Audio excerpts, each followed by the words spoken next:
Today, we're very fortunate to be joined by Shonagh Reid. Shonagh was originally from Birmingham, but she is now an assistant principal in a city school in Nottingham. She has worked in challenging schools in Rotherham, Derby and Nottingham, and she's been a head of department and now specialises in the behaviour and pastoral areas of secondary education.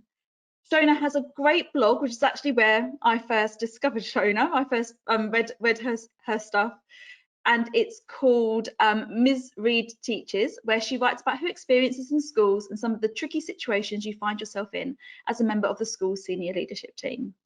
Today, Shonagh is going to share her helpful tips on how to take that rather daunting step into senior leadership, and I'm going to now pass you over to Shonagh. Just one thing to remember, we do have time for questions at the end. You can use your box on the right-hand side where you've got a questions section. So you can put your questions in there, and then I'll put them to Shonagh at the end of the presentation. And also, this is going to be recorded and emailed out to you. So if you'll receive an email in the next couple of weeks with a recording of this webinar, and everybody is on mute and their cameras are not shown for the whole of the broadcast. I think that covers everything. I will now pass over to you, Shonagh. Hello everyone, thanks so much for joining me in this webinar. I'm hoping that I'll be able to share a little bit of light into my own personal journey towards senior leadership.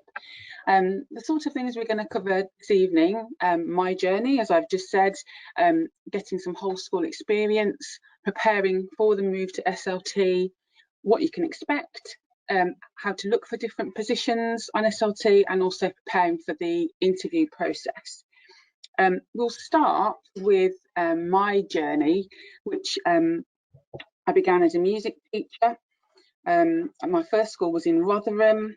It was a very, very tiny department, and my whole remit there really was to grow that department from nothing. My first promotion happened there, and I moved to be head of faculty, head of performing arts. And again, that was about growing the department. It was very much a teaching and learning focused role. I took a sideways move to remain as head of faculty, but this was in a school a little bit closer. Those of you who've got children will know the kind of the stresses of the commute and those sorts of things. And it was the right thing for me and my family to make a sideways move to another head of faculty role. But I always had that message in my mind from my first school. The head teacher there had given me some really good advice about, recognising some of my abilities, but also recognising that as a head of faculty in a really, really tiny department, it would be hard to compete against, for example, a head of maths or head of English with a much, much bigger team to evidence the kind of impact that you need to move from middle leadership to senior leadership. So I decided to move to a position, and it was a kind of promotion. It was to an extended SLT post, a pastoral role, so that I'd be able to get that whole school impact, or be able to evidence a bit more impact of my abilities there. And I've remained in pastoral and made this final leap into SLT, where I'm an assistant principal now for behaviour. So that's just a whistle-stop tour really of my journey from music teacher to SLT. And one of the things I mentioned just now was that getting the whole school experience and how challenging that can be, especially if you are in a small school or in a small department. And I've got this sort of chicken and egg scenario in front of you there. It's the idea of, well, you need experience to become a member of SLT. You have to have that experience of whole school impact before you can even apply for a role or interview for a role. But in order to do that interview, you have to be given the experience, but you can't get the experience until you are SLT, and so on and so forth. And it becomes quite a vicious circle of what comes first. Do I need the experience, or do I need to be given the opportunity to get the experience? So we'll just spend a few minutes focusing on how to get some whole school experience to beef up your resume really. So one of the questions that you might find yourself asked in the interview process is, can you give us an example of how you've led a team to improve the outcomes for students? These are the sort of beefy questions that you will face at interview, and the kind of beefy questions you need to be asking yourself now if you're planning on trying to make the move from middle leadership to senior leadership. In that, you'll be asked about your leadership skills, and we can probably all identify what leadership skills are, such as strategic thinking. You know, are you a forward planner? Can you problem solve an immediate problem or a problem over a long period of time? Communication skills as well.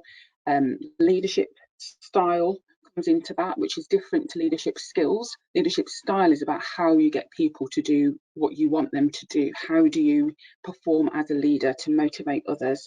And some of those might be, you know, is your style very collaborative? Do you like to sit around the table and brainstorm and agree a method of moving forward? Or are you someone who might need to take charge and direct your team, which is sometimes you need to do that if you've got any weaknesses in your team? Are you authoritarian? Do you sometimes have to use that style of leadership, or a negotiation? And really, you need to be able to use all of those. There's times when you have to use all of those methods of leadership style. You also need whole school experience as something measurable. When you are faced with a question about, okay, so you've got this piece of experience, and we'll go into a bit more detail about that later, it has to have an immeasurability to it so that you can evidence your impact. So it started off here, and then by the time I'd finished, because of me and my leadership skills, we ended up there. And usually this needs to have some kind of positive impact for children, whether that's you know, an impact on their attitude or whether that's actual results. It has to be something measurable. Ideally, your whole school experience will be over a significant period of time, you know, at least 1-2 terms, preferably a year, so that you can really evidence the impact that you had over that period of time.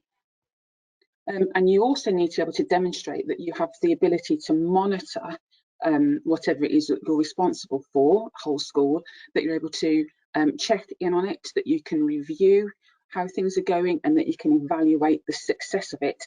And at the end of the whole time, if it's not been successful, whatever this project is or your experience that we're talking about, you still have to be able to say, well, it didn't work, this is why it didn't work, and this is what I would have done differently if I was to do it again. So it's overall me talking about the fact that you need whole school experience. If you are a teacher in a small school, a primary school, for example, or just a small secondary, or you like myself, you run a very difficult, a very small department, getting those whole school experiences is quite challenging. It's a little bit easier for some roles, especially if they're a core subject or an EBAC subject. It's a little bit easier for them to be able to evidence impact on a number of children and a number of members of staff, but sometimes it's a little bit more challenging. So you have to be quite tenacious about that, and tenacity is something that you're going to have anyway as a member of SLT. So what I'm going to suggest is that you put yourself forward and you ask for experience. And you may be sitting there thinking, well, actually, I don't really want to work for free. And of course, that is a decision for you.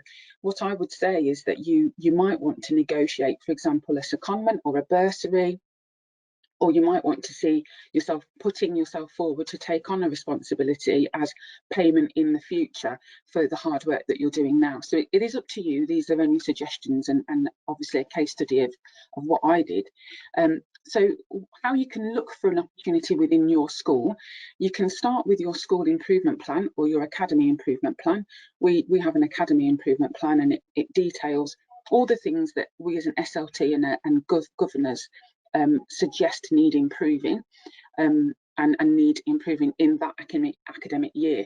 Now, there's usually some parts of it that carry on to the next academic year because you just can't get through everything that needs to be improved. But you could look for one of those and offer to take responsibility for it. You can look at your Ofsted report, especially if you've had one reasonably recently. Usually they've got a few areas that they suggest need improvement. You can just walk around your own school corridors, use your own personal experience, and you might think, oh, that's something that really needs to improve in our school, and I would like the opportunity to lead on improving it. You know, little anecdotes that you might have in the staff room of things that you feel could be improved. You could take the lead on those. Some suggestions that are quite common is literacy strategies. So especially at primary, looking at how we embed literacy is something that we always need someone to lead on, having someone with that responsibility. If you haven't got someone who has a responsibility for literacy in your school, then maybe you could put yourself forward for that. Looking at groups of underachieving students, someone in your data team or whoever's responsible for outcomes will be able to quite easily show you who isn't performing very well, and I'm sure you'll be able to identify those if you've got any kind of software in your school like Sims or Go for Schools. You might in your department, if you're in a department, feel that you've got a really effective teaching and learning strategy that would make a big impact across the whole school. You could suggest that you embed that across the school. Other common ones are around different homework strategies, maybe whole class feedback, that sort of thing. You might volunteer to support the improvement or development of staff. It might be that you have a conversation with your teaching and learning lead or your vice principal or your principal and suggest that you're the person that can lead on improving or taking part in some coaching or being a mentor for members of staff that could do with some support. And pastorally, you can look at areas of problematic areas. You know, have you got a group of boys that are behaving in a certain way? Is there a certain time of the day that needs some analysis? And there's lots of things that you can do pastorally as well. So once you have picked a project, you've spoken to your SLT, they've said yes, would love you to lead on this, and you've communicated really well with people, and you've embedded something that's working quite well, you've been able to monitor it and review and all those other things that we talked about earlier, you may feel that now is the time for you to make that move into SLT. And to do that, you really have got to make yourself irresistible. I've got a piece of cake there because I'm finding this is all I eat nowadays. So ways how to make yourself irresistible. The competition for SLT posts is really, really steep. So you have got to be able to stand out amongst the crowd and tick all of the boxes. So firstly, you need experience. We've talked about that before and how you get that experience. You also need to make sure that you apply for roles that match your skill set.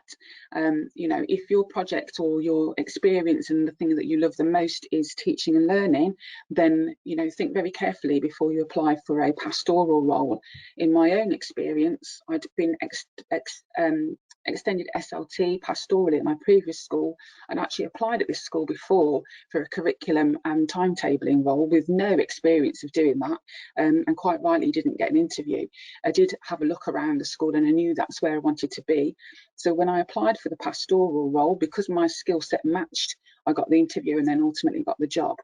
And it was really clear that you have to have a skill set that matches the role that you're going for. So if you know that you are not very good at number, that you're not really interested in the Tetris that's involved in timetabling, then there really is no point in applying for that role just because it says SLT next to it. You must make sure that your skill set and your experience matches the role that you're applying for. I'd really advise that you reflect on how you feel about your current role too. If you're someone who's really passionate about the role you have now, how comfortable will you be if you are giving that role up? So, you know, as a head of faculty or a head of department, for example, you're really kind of master of your own ship.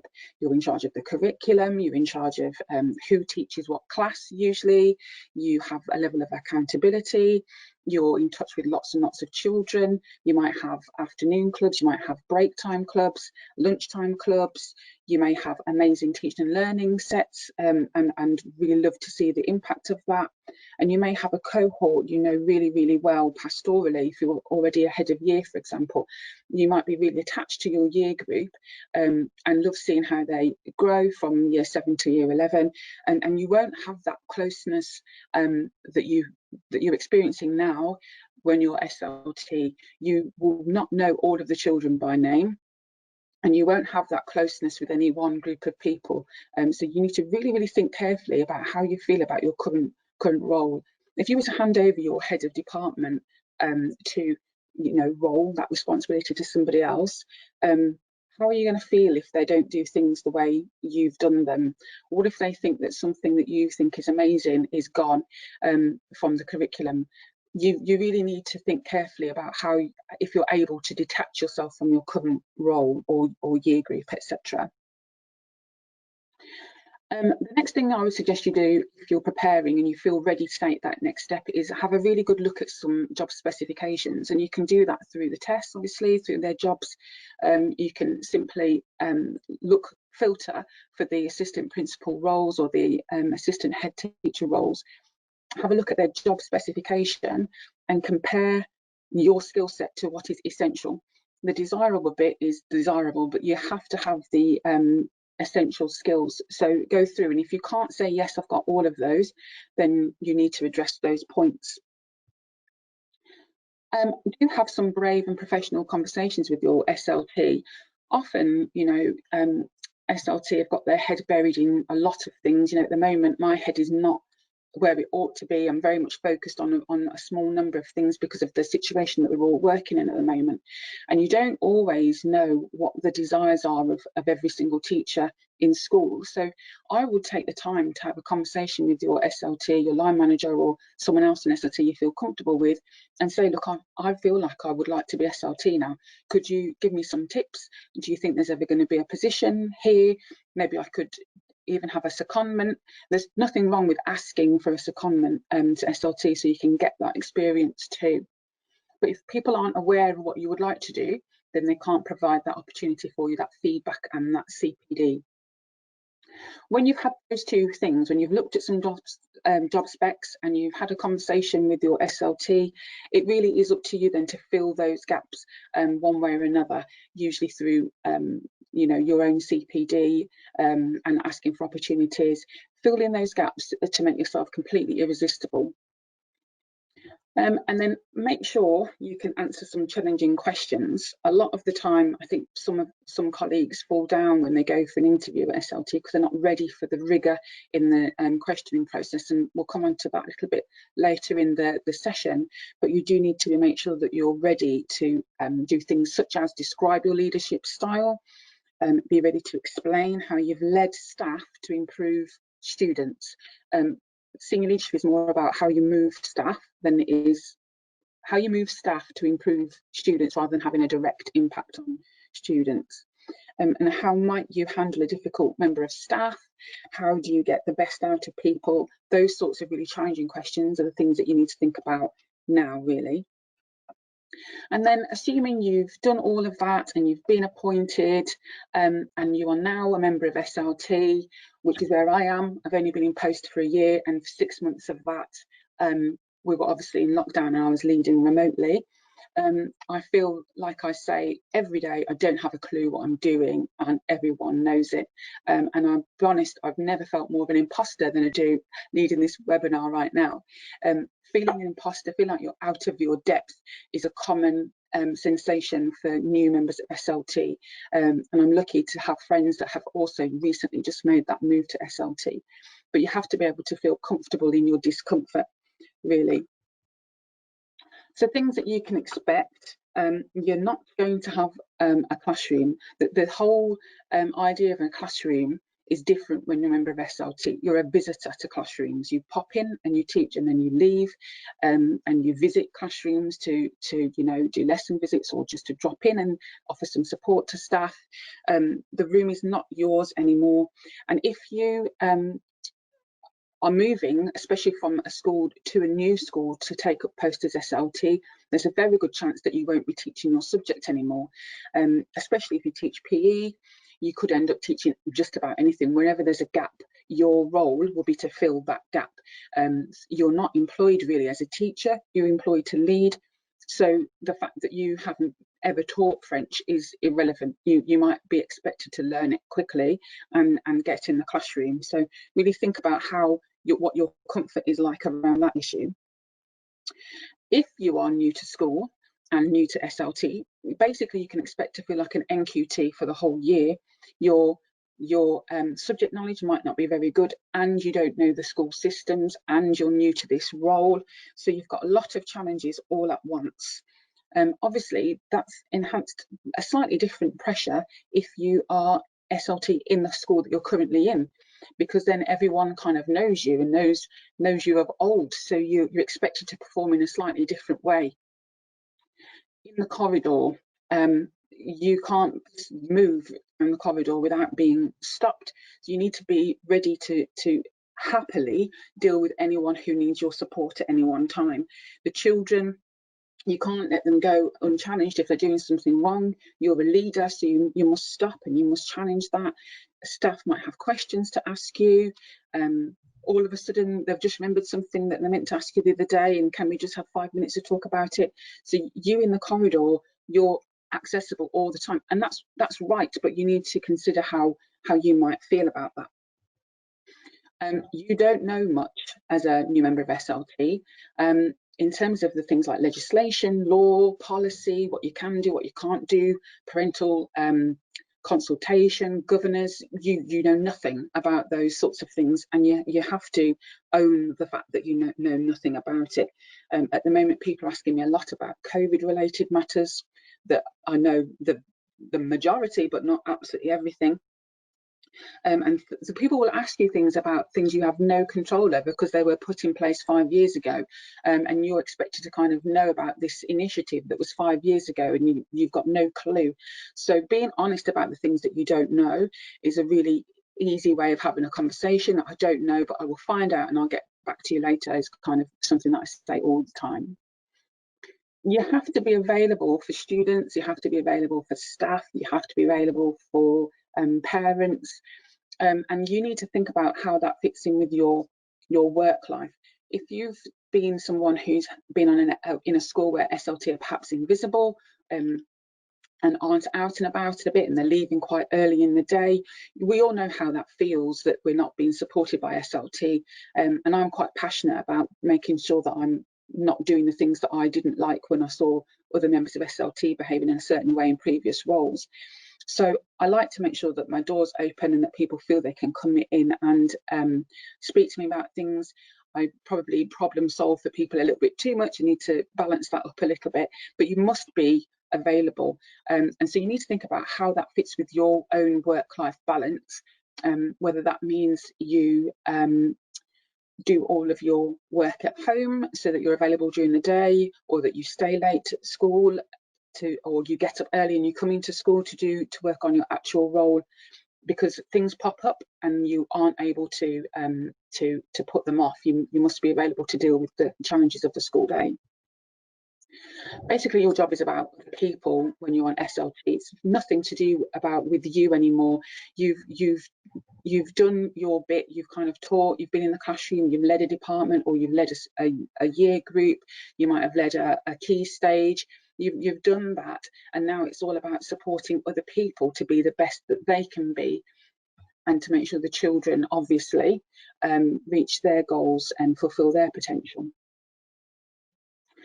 So we'll just spend the last couple of minutes really looking at looking for positions. There's lots of things you can do to look for positions. You can, you know, first of all, I should go back. Don't rush looking for things. Make sure that you're going for the right role. Be patient. You do not want to end up in a school that doesn't fit with your morals at all. You have to make sure that you're aligned with the school that you join, and certainly, you know, make sure you visit the school, make sure you have a look at SLT, spend some time, you know, going on a tour around the school, and really make sure that this is the right thing for you, and make sure that your values align with the school. Because if you're having to be the person that's delivering a message and you don't agree or you don't believe in that message, that's going to make life very uncomfortable for you on SLT. Web-based searches are the obvious ones. There's Tes, obviously, top Tes jobs, eTeach. If you're really passionate about an in particular school or trust, you can keep an eye on their vacancies. That's certainly what I did. I was really wanted to work for this particular trust, this particular school, and I waited until the right job came up here for me. Word of mouth, you know, sometimes if you say, look, I'm interested in becoming an assistant head for teaching and learning, it won't be that long before someone says, well, listen, I know for a fact there's a job coming up at this school. I can let you know that it's coming up and put a word in for you, that sort of thing. And there's also in-house promotion. If you're really passionate about your school, it's worth asking for the development in your school so that you can eventually end up on SLT within your school. That is brilliant, but also comes with the challenges of the fact that people do know you really, really well, and maybe struggle to let go of what they know of you as a younger teacher, and take you as the leader that you now are. Preparing for the interview process. At the end of a process for assistant principal, you will be saying it has been a long day, and it may well have been a long 2 days. It's quite common for assistant principal and vice principal roles to be a 2-day affair, and it is grueling, and you must be ready mentally, physically, and in terms of experience to get through that process. So some things to think about. It could be 2 days long. There'll be some pressurised time, pressurised tasks to do. So be prepared for something that takes 20 minutes or something that's going to be half an hour. Some examples would be having an hour to do 3 things. It might be that you need to look at some data, you need to identify an underachieving group, you might need to write a letter to parents about something, and it might be that you need to come up with a rapid plan for a group of people or something like that. Other pressurised tasks can be speed dating, and not in terms of staff panels, so sitting around and quickly having a 5-minute interview with a large number of people. And the skill there with that is being able to, you're going to get the same questions all the time, but it'll be different people asking you that. So a support member of staff asking you how you deal with a problem is looking for a different response to a teacher or a head of faculty or a TA. So it's being able to give the same answer, but look at that same answer from a range of different perspectives. These are pressurised activities that you need to kind of be ready for. There'll be some kind of organisation. You cannot be on SLT successfully without being organised, because there's that much coming towards you at once. So there'll be something to do with remaining organised, perhaps an in-tray task, you know, something like there's a parent in reception, the fire alarm's going off, someone's waiting for this data, what do you do in what order, something like that. Staff panels are really common, and you might have to do a presentation to a range of different types of staff. Written tasks, some kind of data activity, student panel, and the student panel, never underestimate that, you know, they're asking really important questions, and the last thing you want to do is patronise them, because their view is really taken very seriously. And there's usually some sort of presentation, and my advice to you on the presentation would be to put a lot of effort into that, ready for day 1, because if you get into day 2, that will be when you have to deliver your presentation, and you really want to be calm and rested for the second day, and not frantically trying to do your presentation the night before the big part of your interview and the interview. Presentations, try not to make it death by PowerPoint. There's nothing worse than that, is there? And try and make it so that yours stands out with maybe some prompts rather than lots and lots and lots of text. So you can prepare by knowing your own values. You know, really think carefully about the big issues of the time. How do you feel about a 3-year Key Stage 4, for example? How do you feel about the national curriculum and the EBAC? How do you feel about booths? You know, you really need to think about how you feel about some big issues of our education time, so that you can make your point and make it clearly, not change your mind in an interview. You know, the SLT want to know that you're not going to be a sheep, that you're going to hold your own in an SLT meeting and speak from the heart. Make sure you know your leadership styles and when you would apply them. You know, sometimes you do need to be really firm with people. Unfortunately, make sure you know when is it right to be collaborative, when is it right to negotiate on something, and when is it right for you to put your foot down as someone who's in charge and lead. practice some difficult questions. You'll find difficult questions for assistant head interviews everywhere, and you can just Google those and make sure you practice them. Make sure you have in your repertoire a couple of difficult situations that you've had to handle that you can draw on. You know, a difficult situation with a student, a difficult situation with a parent, and a difficult situation with a member of staff, and make sure you're clear on what you did to resolve it and how it ended well. Make sure you know the school inside out and the trust. Really know that school inside out. Look at all the things that you possibly can, including parent reviews. Obviously there's Ofsted reports you can look at, but you know, parent websites, anything like that that will allow you to really know that school inside out. And be ready to make sure that this is the right role and the right school for you.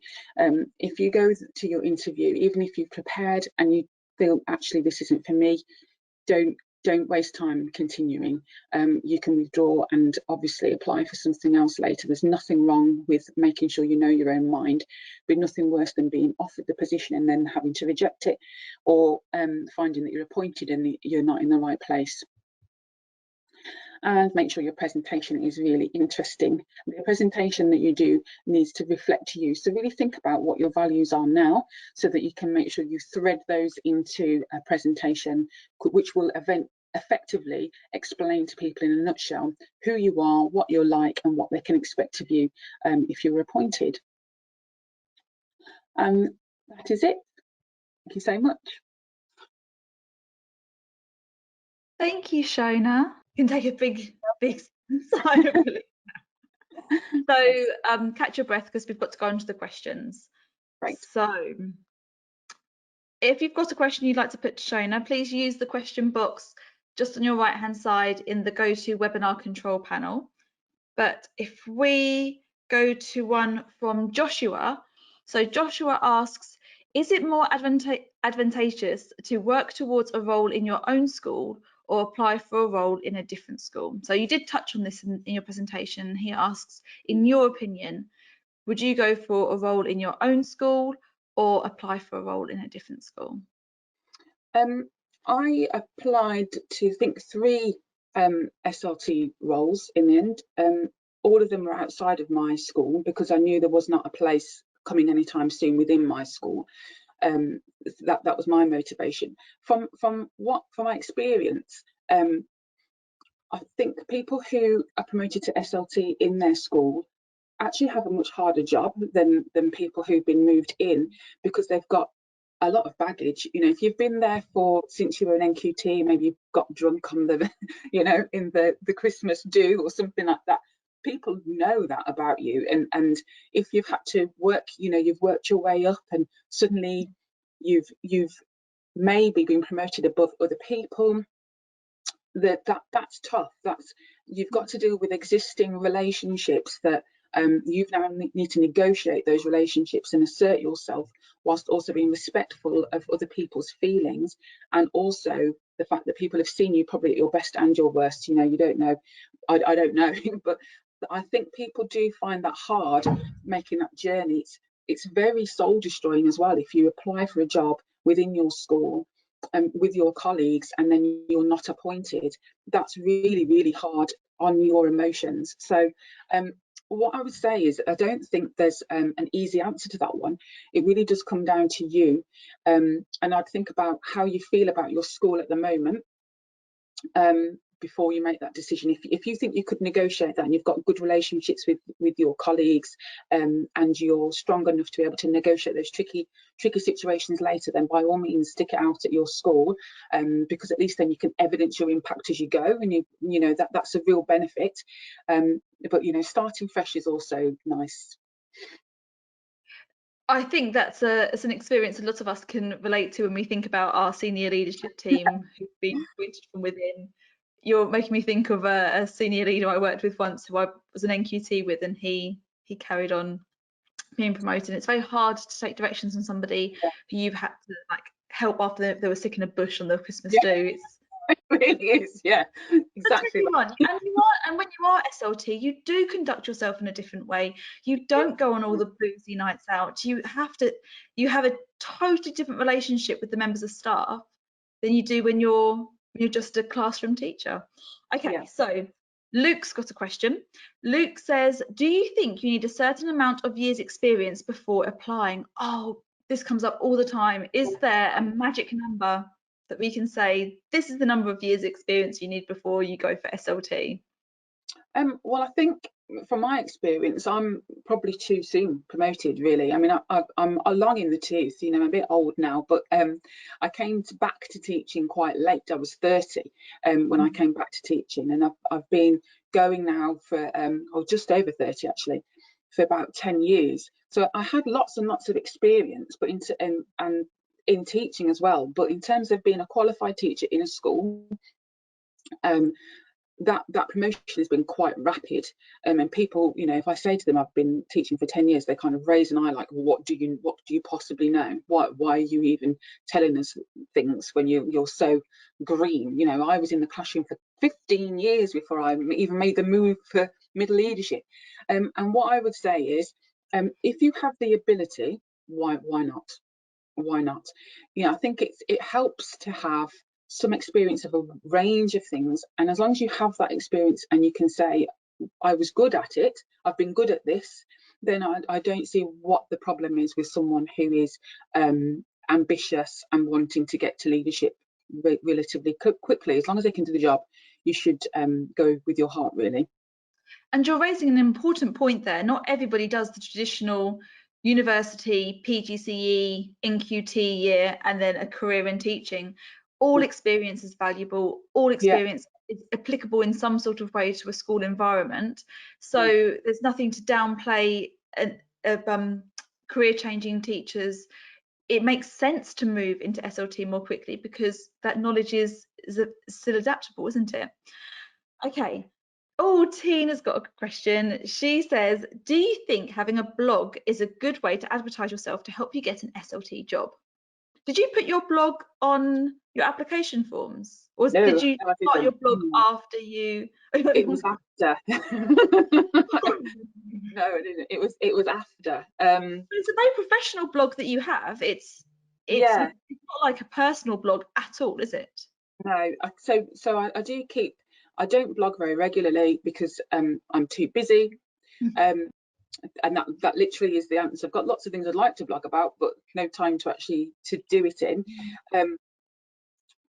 But no, I only started that once I was appointed, and I think for me, I was a little bit wary of appearing too confident, I guess, and too much of a bit of a know-it-all.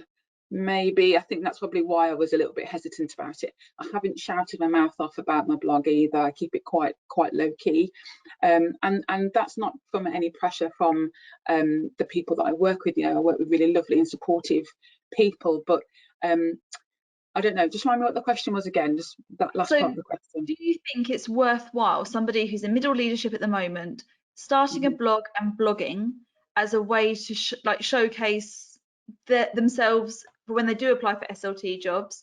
They can put the blog on the application form. It's, you know, it's another way of putting yourself out there and showing what sort of practitioner you are. Yeah, I think I think that has to be something that you feel comfortable with, and you need to be ready for some questions about that. You know, you need to be ready for them to look back through your back catalogue and hold you to account on things that you've written. If you've made big sweeping statements about things, you need to be ready to be challenged on it, because that's you putting every thought you've ever had down on paper, ready to be scrutinised. So I think I would be very careful about it, and I'd be very careful about the level of professionalism, and make sure it is a very professional blog, especially if you're attaching it to your day job. That's why I think your blog is so good, though, because it's not full of lots and lots of posts. Each one is very considered, and each one couldn't ever be like criticized for you're not saying anything radical. There's nothing controversial in there. It's super professional, and I think good rules if you are looking to blog. You know, never name students, never name colleagues. Whatever you put on there, be happy for somebody to read out in court. Or Be your really monkey. careful. Exactly. And be really careful about how you project your views on your trust and the school. but you know, that's really important, that you know, I'm very comfortable in my trust. So and that I've said that in my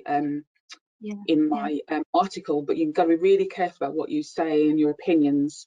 Here we go. As if asks a question, he says, is it possible to get a senior leadership role without having been a middle leader in education, but based on earlier managerial experience in business, where he's got transferable skills with significant accountability? As if hasn't asked, oh, and another Avis has also asked this question, similar sort of thing about going up to SLT. They don't mention if they're primary or secondary, because I do feel it's different in primary, isn't it? Because you don't have as many There's not as many rungs. And when you look at the data, you progress quicker in primary, but that's because you haven't got that thick middle leadership layer that you have in secondary schools. So I think it would depend, wouldn't it? Wouldn't you agree, whether it's primary or secondary? I think it would depend on that, but I think it would also depend on the role that you're going for. So if you are, for example, the business degree, I think that would, or a career in business, I think would lend itself relatively well for an outcomes post. If you're looking for data, that sort of thing, it lends itself really, really well to that.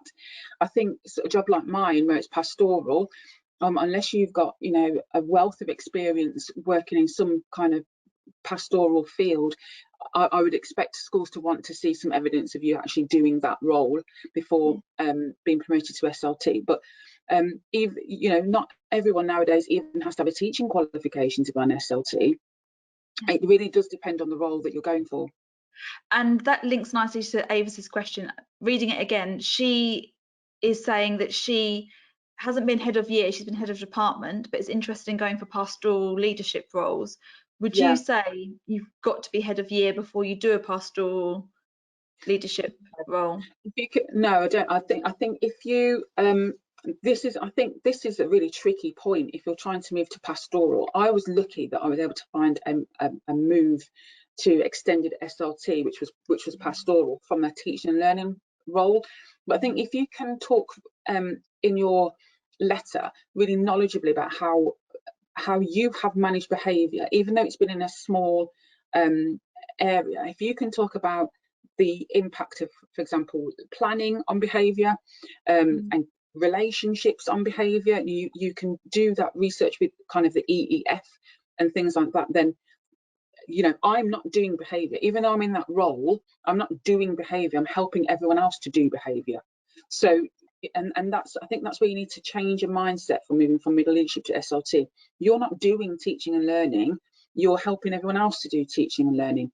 So as long as you can evidence that you would be able to lead on behaviour and that you have some knowledge of it that's similar to pedagogy, then there's no real reason why you couldn't be appointed if you're the best person for the job, and you can talk about how you would do it. Nazam says, thank you, Shonagh. What kind of questions could you ask the school during the question and answer part of the interview and or the pre-interview preparations? So that classic, do you have any questions? What do you say for that part? The questions, well, first of all, don't, if you really genuinely don't have anything. That's the important thing. There's nothing worse than sitting there like, oh, I need to find a question because, you know, they're going to think I'm not bothered if I don't. These interview days take ages. Honestly, if you said no, I haven't, everyone's relieved. Everyone is relieved if you don't have any questions.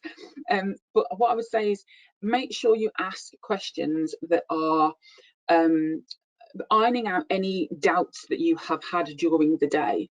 So, for example, you know, if you've seen something that you're not quite comfortable with, you know, you ask them about that. If you know, if it's a pastoral role and they've got booths and you're not comfortable with that, you need to ask them how married to booths are we at this school? How do we feel about our, you know, parent contact?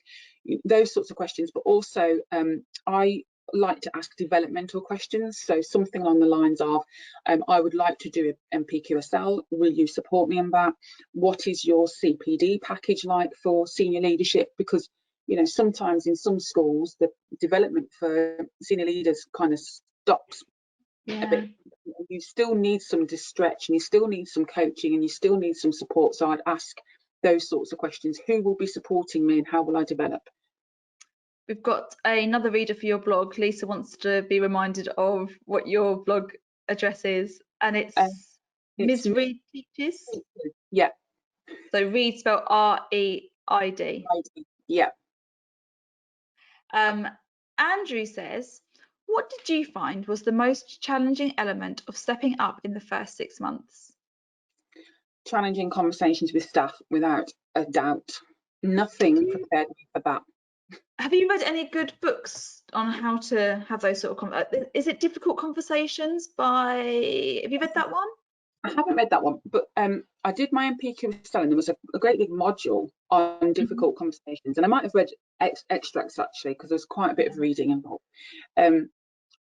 Nothing prepared me. Even my extended SLT role, nothing.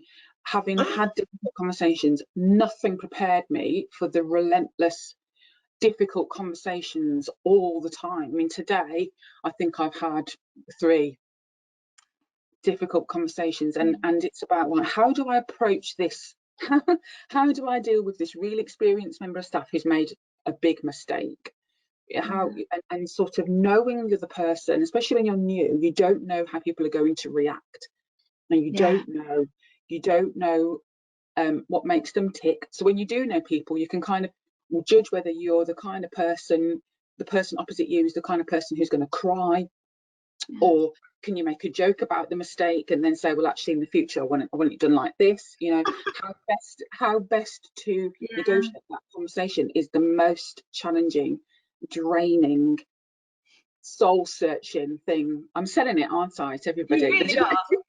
If you fancy reading a good book about it, I've had recommended to me by lots of teachers, Louise Webb, or no, Laura Webb on I can't remember her name. But she's on Twitter. She and her and several other people have separately said to me, Sonia Gill's Difficult Conversations they really rate. Candor, have you seen the Candor book? Yes. That's been around for a while. I know a lot of people really rate that. I've not read that one though, but and you need to be ready. What I would say is you need to be ready for that you know, you're going to have to, because you're a leader, have some really tricky conversations, and be ready for that. Have lots of tissues and just be ready. Could you just practice by, like, going up and just being really blunt to people? I do practice, like, how am I going to have this conversation today, and never rush into them, for goodness sake. Always plan for the difficult conversation. Anna says, do you have to be a specific character to be a leader, or can anyone work towards it? I think anyone can work towards it, really. I think SLT benefits from having as many different personalities as possible around the table. There's nothing worse than having an echo chamber. I was having an interesting conversation with somebody today. I'm not going to name drop, but they, a very famous educationalist told me that the best teams have a mixture of different skills in them. You don't want identikit teams of everybody being exactly the same. Don't always think I've got to work on my weaknesses to try and become like a carbon copy of everybody else. Like, play to your strengths. Like, it's, if we had all the same types of people on one team, then where would you get the specialism? Where would you get?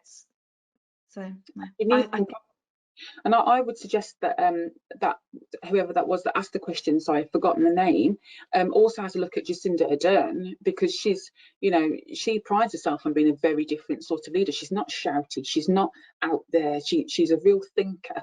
And I think, you know, it is all about how you present yourself, your leadership style. It doesn't matter what your leadership style is. If you're quite a quiet person, that's fine, as long as you're explaining, well, I would still get the same results, but I would do it this way. Yeah. And that's the great thing about teaching. It takes, our children are so different, so it needs to have a range of different characters leading those individuals. Okay, Kate has a question. She says, if you see a job which you think is really well suited for you, but you are missing one of the essentials, when you're writing your application, would you acknowledge it or defend it, like go at it head on and like highlight everything else you bring to the table, or do you just not mention it? women are really bad at that. You know, if there's a gap, they say, I can't apply. And what I would say is I wouldn't even mention it. I would just sell everything else that's good about you.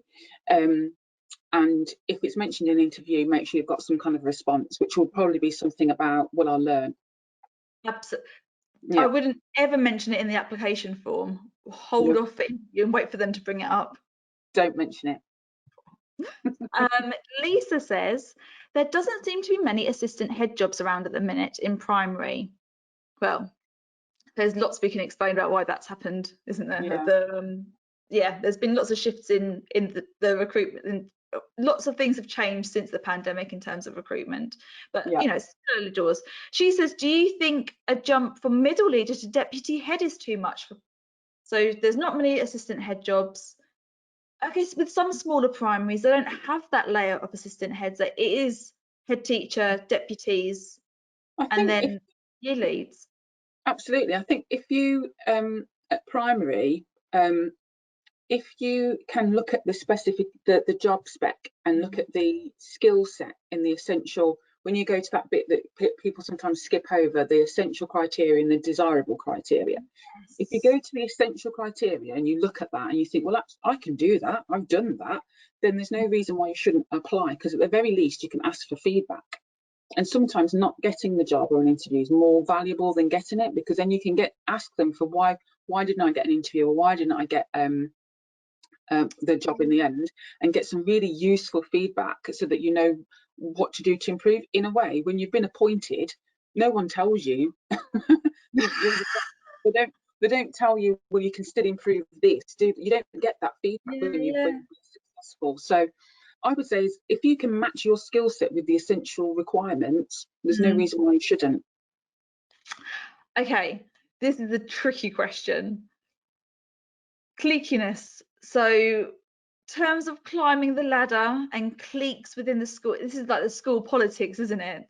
I think you and I are both the sort of, we're the type of characters I can't deal with that. And having to like play the game and be nice to people, bite your tongue. Jennifer, I think, is like us and doesn't enjoy that aspect of school life. Tips on how to deal with it, on how to get by when you find that kind of trying to get in with the right group to endear yourself, and that kind of schmoozing bit that goes on in schools. Tips on how to get through it? I've never done it, so I can't. I'm a real believer in being yourself, and you don't win any awards for trying to fit in with whichever faction you feel is the one that's got the most power in the school. And what I would say is that's quite a toxic environment to work in.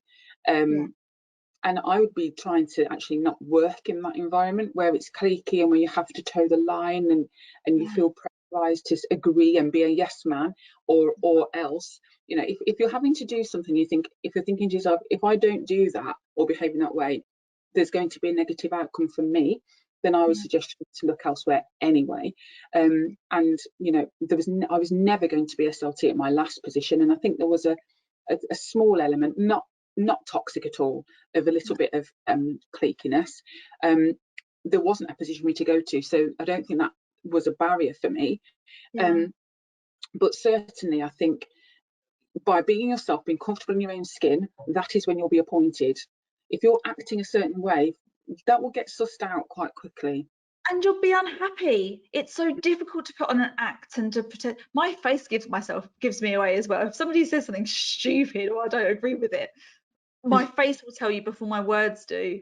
And I think you have to be honest with yourself, and you might need to sort of play the game in that you don't want to be confrontational or objectionable to people. It's good to be pleasant and professional, but yeah, if you feel like that's a toxic environment that you're working in, get out. Don't try and play the game. You'll just be unhappy. Stephen McClay says he's had a couple of interviews so far, but he's always struggled with the question, can you give an example how you have collaborated with a parent to achieve a positive result?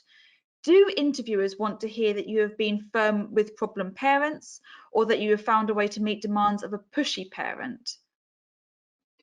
I think that question's asking for how did you create a positive relationship with a parent without, so you shouldn't be rolling over for parents. You know, that parents are really important resources in moving children. You know, I'm a parent myself, and I'm very much on board with the school that they go to. Not everyone's a parent is like that. So that's you. That question is about you as a leader. How did you stick with the line, stick with whatever the decision is that has to be made, but in such a way as to get the parent on board for the benefit of the child? That's what that question is really asking. I would recommend that if you're struggling with a certain question, that you sometimes record yourself answering that question and watch it back. Perhaps it's not the answer you're giving, but it's your delivery of it. I mean, as long as you're answering it honestly and reflecting what actually happened, there'll be nothing wrong with your answer. Perhaps it's the way that you're delivering it, and I wouldn't say try and second guess yourself. Like, what you did is what you did, and what you believe is what you believe. Work on that rather than thinking, oh, what can I say? People will know when you're trying to say the right thing. Other hand as well, the right thing. Yeah. So you know, you've It's, got to be honest. You do, but it's also worth saying, if you haven't got an example that was successful, talk about one that wasn't, and then say how you would have done it. Absolutely, absolutely, because then you can reflect. What they're looking for is to see what sort of person you are, and that matters way Yeah. more. Right. Oh, my goodness, it is nearly 5 o'clock. We have run out of time. Oh, yes, we have. I've got to go and feed my children. I'm just going to sort my the post violin madness in my house out now. But thank you everybody who's been watching, and a huge thank you to Shonagh. That was a brilliant presentation. I speak for everybody when I say how informative and how enjoyable it was. Those of you who've got questions and you still like them, I'm looking down at the list now, and we have missed out lots. We've got lots and lots of questions.